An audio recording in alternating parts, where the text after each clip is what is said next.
Right, Walaikum Assalam, bete. Let's start. So we have discussed this in rather detail. We now know that macula of Utricle and macula of Saccule, they are oriented in different planes. Macula of Utricle is in the horizontal plane. It detects the head orientation in the horizontal plane. The saccule, macula of the saccule is in the vertical plane, and it detects the head orientation in the vertical plane. Okay, both of these organs are part of the otolith organs. By the way, what does the word otolith means? Otolith. Any ideas? Otolith. We'll be looking at that soon, inshallah. Okay. So now, as we have been doing this morning, since this morning, we have been going deeper into stuff as we move along. So now this slide is focused on macula. Okay. Now we understand the overall structure of the vestibular apparatus. We know where the otolith organs are, what they are. They are saccule and utricle. Then we looked at the receptor. It's called the macula with statoconia. And now we'll look at the macula itself. So the macula is comprised of thousands of hair cells, and the cilia which come out of it, they project into the overlying gelatinous, that gray thing that I mentioned here. This is another very clear-cut diagram of a hair cell with the sticking out of the cilia and the nerve fiber originating from the base of the hair cell. Okay, this is what this means. Lots of these, thousands of these hair cells in the macula, and on top of that, imagine that a jelly-like thing sits here. So there is a jelly-like thing which sits here like this. Okay, and the cilia project into this jelly-like material. This jelly-like material is called statoconia. This gelatinous material, it's also called the otolith membrane. This is what is referred to as statoconia or otoconia or otoliths. Okay, various names for the same thing. This jelly-like thing, this jelly-like layer into which these cilia are projecting, this jelly-like thing is called the otolith membrane or statoconia. Okay, now welcome back. I was discussing what is so important about this. This is what's important about this. The calcium carbonate crystals. Literally stones. Calcium carbonate is in physical form. It's like a solid object, right? If you remember your chemistry. So this gelatinous material has, I always think of that toothpaste. You know that Colgate toothpaste, Colgate Crystal? Has any one of you used that Colgate Crystal? Whenever I teach this Statoconia, I always think about Colgate Crystal. Anyone? Nahi bete. Colgate Crystal is that very sparkly jelly-like thingy with some bits in it. You can actually see some floating material inside it. Those are crystals. They are, by the way, not very good. Extensive use of that particular toothpaste or those type of toothpaste which have embedded particles is not good for the enamel of the teeth. But anyway, so that thing always reminds me of this statoconia material, because this is almost the same thing. It's a jelly-like thing, and in it is embedded small physical particles made up of calcium carbonate. Together, this whole thing is statoconia, right? So the word otolith, auto means, by auto I mean this ovala auto, O-T-O, auto. Auto means ear, okay? And lith is stone. Stones in the ear. Now you must have heard stones in the head in Urdu. It's a very graphical idiom. However, we have stones in the ear. This you probably have read today. Yes, sir, we do. Where are the stones? These calcium carbonate crystals inside the jelly-like material. They literally are like quote unquote stones. They increase the specific gravity of the jelly. Yes? Ah, it says as well, increase the specific gravity. Yeah?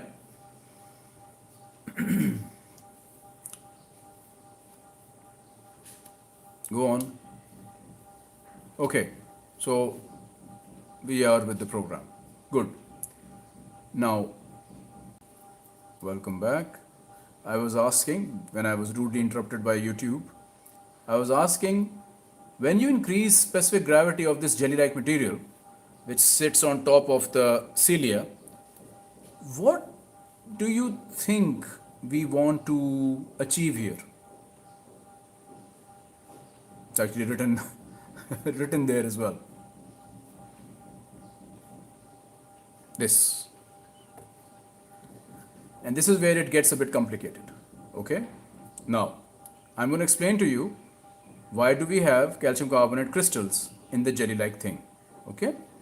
Now imagine jelly. You must have had jelly in your younger days, shall I say? If not currently. Remember the jelly, the Rafan Wali jelly? Had a very catchy advertisement as well. There's this mother and a child, and the child is hungry, and what does the mother give him? The ultimate junk food, Rafan jelly. Okay? Bad example, but serves our purpose here. Imagine that Rafan ki jelly, okay, that jiggly jelly, sitting on top of your cilia here, right here. Right? Now, since it's jiggly, it's light, it's whimsical, it's clumsy. It's gonna move at every little gesture of your head. Yes? The problem here in this sequence that I just explained is that when it moves, the stuff that is embedded in it will also move. And you will say, yeah, then let it move. No, we can't let it move. We can't let it move because when it moves, stuff happens. Okay, so I'll go back to that. Let me just show you what happens. What can happen is when the cilia move in a certain direction, the nerve which is attached to it, the nerve fibers, the vestibular fibers which is attached to the respective hair cell, it becomes stimulated. And when you bend it in a slightly different orientation, it gets inhibited. Bottom line, movement of the Statoconia is very, very important. Welcome back. I was saying movement of the cilia means everything as far as this cell is concerned. If you move it in a certain direction, the cell gets stimulated. The cell gets stimulated, the nerves get stimulated. The nerve gets stimulated. This designated area of the vestibular nuclei that we were talking about this morning, they get stimulated. That portion of it, right? If it gets bent in another way, the cell gets inhibited, the nerve fiber gets inhibited, and that designated area in the vestibular nucleus gets inhibited. So, sir, Statoconia needs to be rather a stable kind of object. Won't you agree?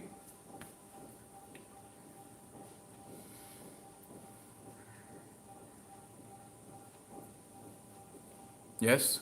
Come on, I have a bubbling question in my mind. Come on, answer. Hurry up, more feedback, please.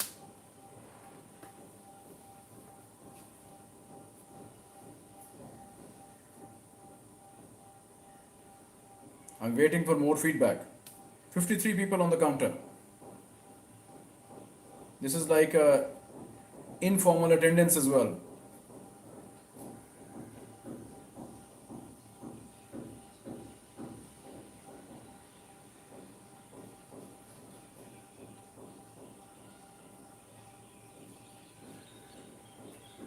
Yep. Okay. Ah, there's a maybe here. Interesting. If this were a live class, Mubashira, or whoever it was, I'd be asking you why the maybe, but it's all right. This is not a live class. Now, question. You won't ask me a question, I will ask you a question. Why do we even have this Statoconia? Let the cilia bathe in the fluid of these tubes. So, by the way, when you read the anatomy of it, this whole labyrinth, this whole membranous labyrinth, is inside the bony labyrinth. Sorry, let me just, you'll say what am I talking about. I probably missed this. So, this whole thing, basically, the whole ear, this whole membranous structures, all of these membranous delicate structures, they reside in. Welcome back. So this bone is carved in a way to accommodate all these very delicate structures of the outer ear, the middle ear, and the inner ear, right? Now, we call the bony stuff, this is the bony labyrinth. Labyrinth means that it's obviously not a straight line, it's quite complex. And inside it is the membranous labyrinth, which is all these structures, right? It's just semantics, it's just, yes, protect ear from the compression, that's right. Right. My point that I wanted to tell you is that it's all fluid filled, by the way. This whole thing is filled with fluid, this snail-like thing, this whole vestibular thing, cochlea, everything is filled with endolymph. This actually fluid flowing inside. Imagine a car's radiator. The car's radiator has fluid moving inside which keeps the car cool. And we are not interested in cars right now, but just to give you a concept. So all this thing here inside, I missed this point, sorry. All of this is filled with endolymph. So endolymph is flowing through this. Whenever there is movement, that flow increases. Yes? Okay?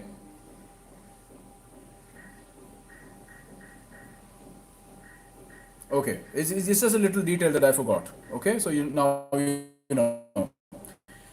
So, coming back to my question, why have this whole complicated Statoconia with embedded calcium carbonate crystals on top of these poor little cilia when you have the endolymph? Endolymph, by the way, flows over it, over this.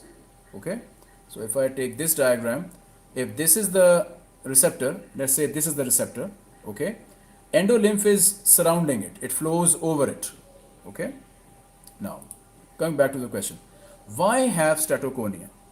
If your immediate answer is so that the cilia can be bent, the cilia can be bent through the movement of the endolymph. The lymph is more flowy. Excellent. True. Let's say, Acha, Abdullah, flowy is not exactly science. You will have to come up with a better explanation. Although I know your head and the heart is in the right place. But for us minions, you need to explain. What do you mean by flowy? Mind you, to make it a bit more complicated, there are no Statoconia in the semicircular canals. So this system as it is works for semicircular canals, but in otolith organs we have the additional complication of Statoconia. There is the question in front of you. Now go. What do we want to achieve? Well, Abdullah, you said the same thing in different terms. Let's have another angle. Come on. Did you understand the question? All of you?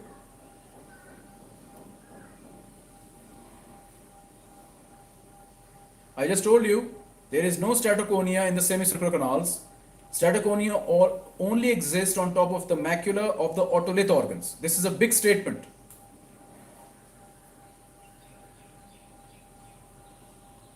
So now you need to think about what is in the function of the otolith which is not in the function of the semicircular canals. Why doesn't semicircular canal maculae require Statoconia? And importantly, why do otolith requires Statoconia?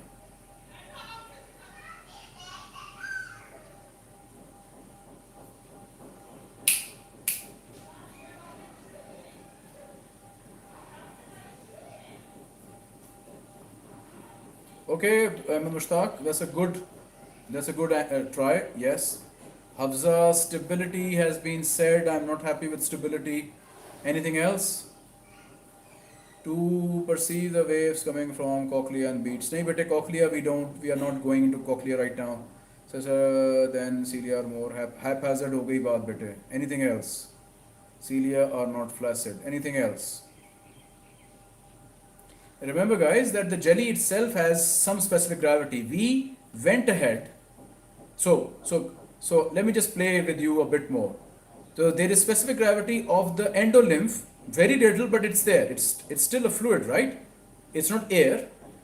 So you have specific gravity of the endolymph. Then you have the jelly, Statoconia. It has more specific gravity than the endolymph. But no, you did not stop there. You embedded calcium carbonate crystals into the Statoconia to increase what? Come on. One word I'm looking for. Give me that one word, please. What did Statoconia increased? Give me one word. These are three. Sensitivity to movement is three words. I want one word, please. Viscosity is close.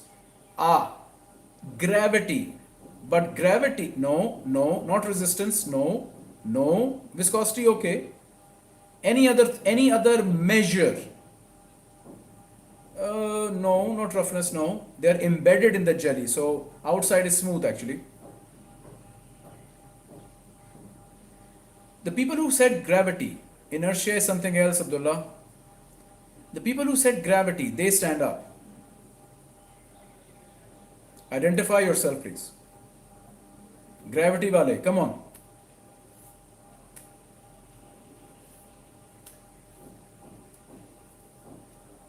Gravity, come on guys, there are a couple of people who said gravity. Come on.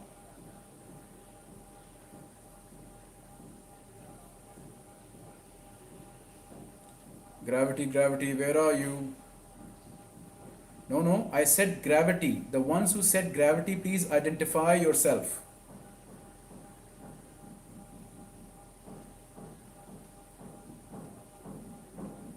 This is your time to shine. Come on. Identify. Ya Allah. Will that person say yes who said gravity? एक बच्चे. Oh my God. Abdullah. Let me say it in Urdu now. और जिसने gravity कहा था वो हाथ खड़ा करे.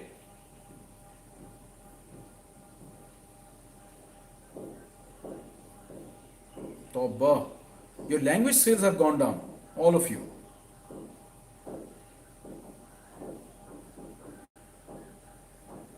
Osama, very soon you won't be alive if you stop talking. You don't stop talking.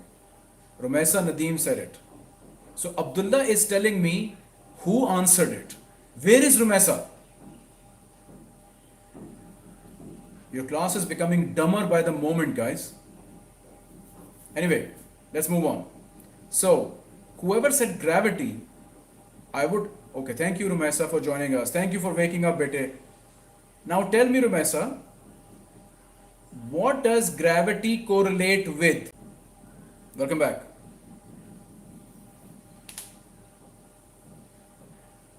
Hello.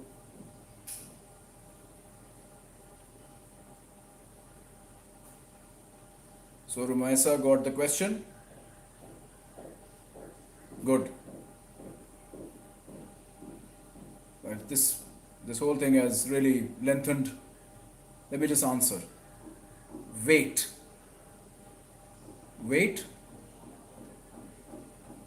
The weight of an object is directly proportional to the effect gravity would have it, or basically it's the gravitational pull really. I don't want to go into the physics of things, but weight corresponds with gravity, right?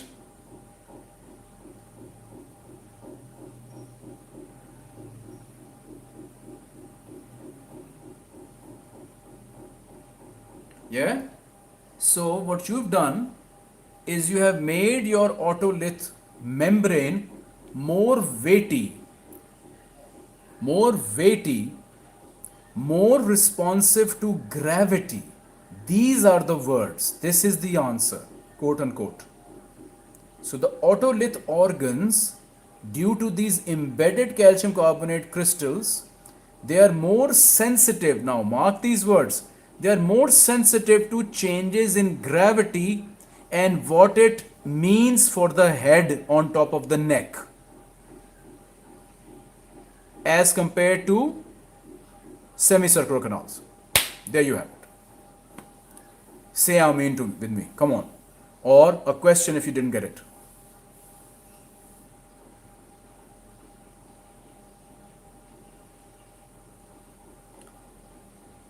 Yes, yes, yes, yes, yes, it's weight. Fine. Right. So you get the hang of it. Okay? There's one more complication that I have to say before I say goodbye. I have to explain to you a one Noor. Noor says, repeat the question. I'll repeat the ठीक है बेटे, I will repeat it. Ab look at the screen. By embedding the calcium carbonate crystals in your otolith membrane, i.e. the jelly-like thing on top here, it has embedded calcium carbonate crystals. You have made the jelly heavy. Okay? Tabish, Solat, hold that question. Welcome back. The jelly-like material here is heavy because of these crystals. So any change in gravity, i.e. any change in position of the head along those horizontal or vertical axes will have a direct effect on this membrane, this jelly, because it's weighty, because it is sort of directly linked with gravity. So any changes in gravity will have a direct effect on the membrane, and any direct effect on the membrane will deviate, will literally move it. And if it moves it, then you know what's going to happen. It will directly affect the firing potential of the hair cell by moving the cilia. Yes?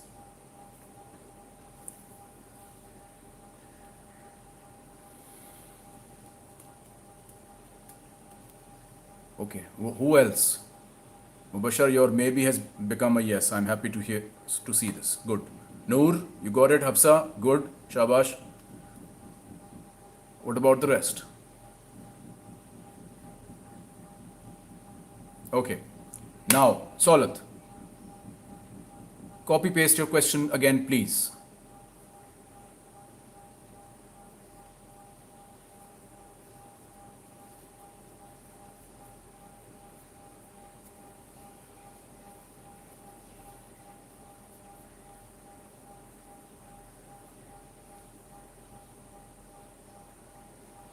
Solat, I'm waiting for your question.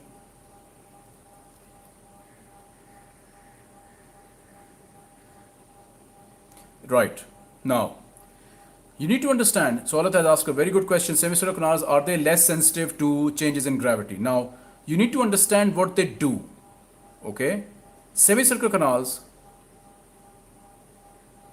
Adnan Lukman, bete, welcome. You're always welcome wherever you are, whoever you are. But this is bete a second year CNS class. You're welcome to stay. So as I was saying, look at what semicircular canals do. They come into play when the head is literally spinning, when the body is spinning. When you're spinning, it really is not a lot of gravitational pull that you're concerned about. You're really concerned about welcome back. I was explaining to you something crucial where I was interrupted. So I'm saying when you are rotating, one crucial thing that you're concerned about is the axis of that rotation, right?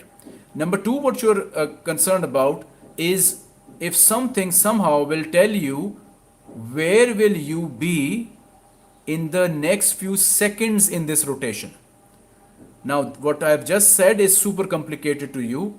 Don't worry, just log it away. Okay?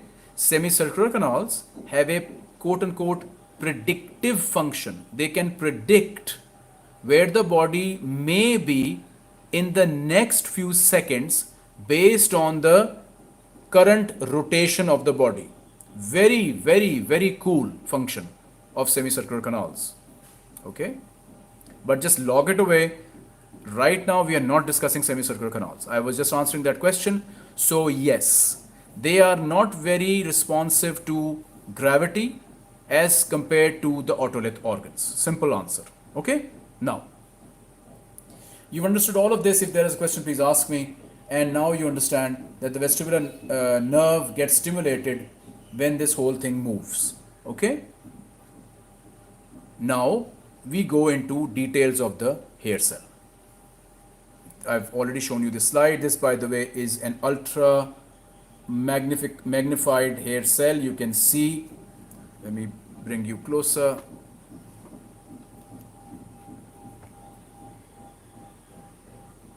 Say hello to an actual hair cell.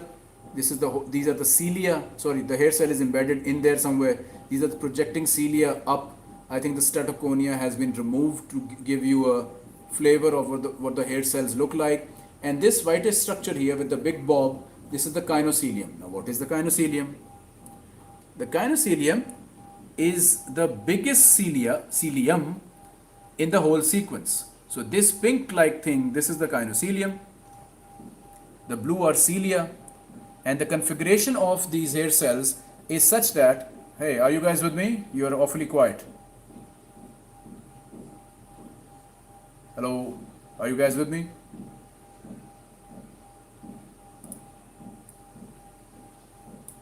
Okay, so I'm explaining this box thing. Welcome back. I'm saying the cilia are not random. They are actually very specific. You can see in this diagram as well, there is one big cilium. We call it the Kinocilium. And it's usually at one end of the whole sequence, of the whole array of the rest of the cilia. Right at one end. And you can see that the length, the height of the cilia increases as you go towards the Kinocilium. It's pretty obvious, right? And you end up with the Kinocilium. The rest of the cilia are shorter and they are arranged in an array form. Now, just a magnified portion of this is this diagram right here. Okay. Now, you can see, if you look closely, you can see what is happening here. Oh, big arrow. Sorry. Where do we access it? Do you see the horizontal black lines here? Right in the middle of the pink Kinocilium and the next blue cilia. Yes?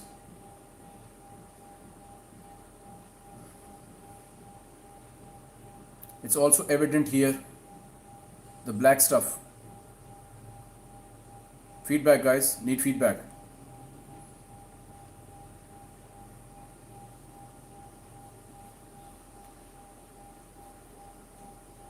Hello?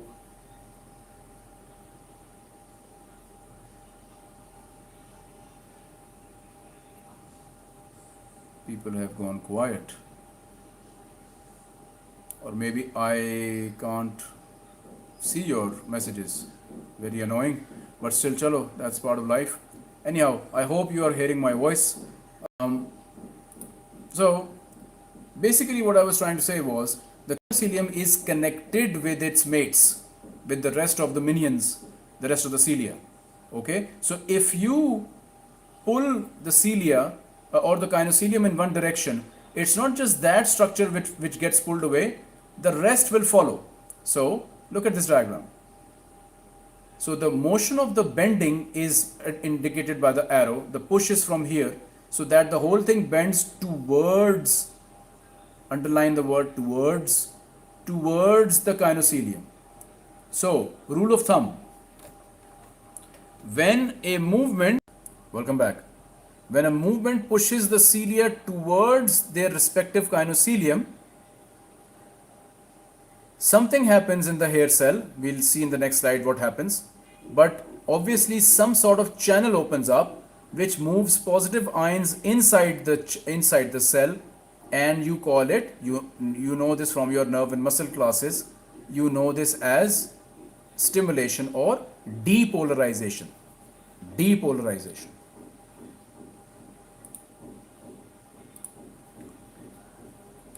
depolarization, right? And when you do the opposite, if you move the kinocilium towards the cilia, i.e. a movement which is opposite to this is that movement. This inhibits the cell by hyperpolarizing the cell. Now I can't get any feedback from you. I don't see any texts. I assume that you're hearing all of this. I hope you're getting all of this. So at rest, this is at rest. Nothing is happening. It's just minding its own business. Scenario C is when the bend comes. The bend is now bending the cilia towards the kinocilium. This will depolarize the cell, stimulate the vestibular nerve fibers. Scenario D is if this movement is away from the kinocilium, the cilia are bending away from the kinocilium, the cell will get inhibited. Now, again, there is a hypothesis about it. We don't know for sure. The hypothesis is from Guyton. This is the hypothesis. What seems to happen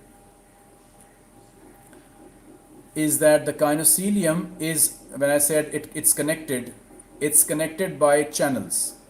So when you bend the cilia towards the kinocilium, it opens up a channel protein which is interestingly potassium and calcium, okay, which then move inside and depolarize the cell. It is basically these ions which depolarize the cell. This is that very awkward example of sodium not playing any role in depolarization of a cell. Welcome back.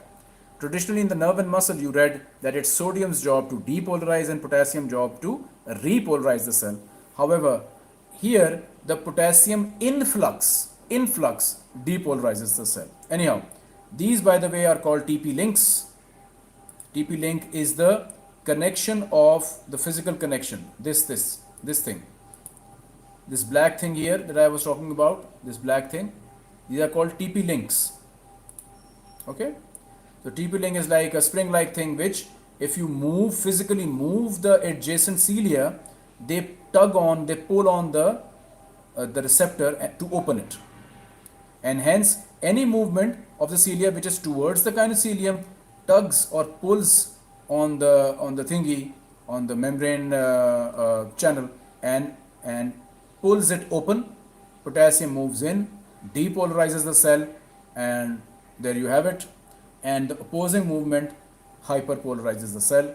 This is a hypothesis. I really can't teach without feedback. I can't see any feedback here. The next slide is crucial.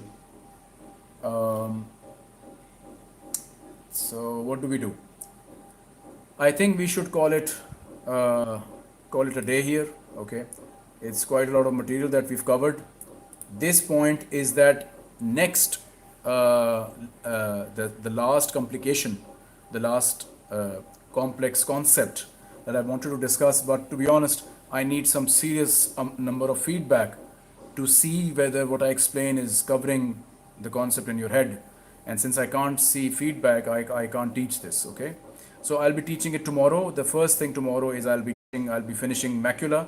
These are number 1, number 2, and 3 slides left. Wait, this is a summary really. So it's 1 and 2, but these are highly conceptual points. They will test your knowledge of the Statoconia, the concept of your macula, the whole thing. So I would advise you, if you're hearing this, please revise this whole thing. It's not a very hectic thing, but it's highly conceptual. Do revise this whole thing up till this point, okay? And we will convene tomorrow, okay, from this slide onwards, and we will finish not only this, but also semicircular canals, right?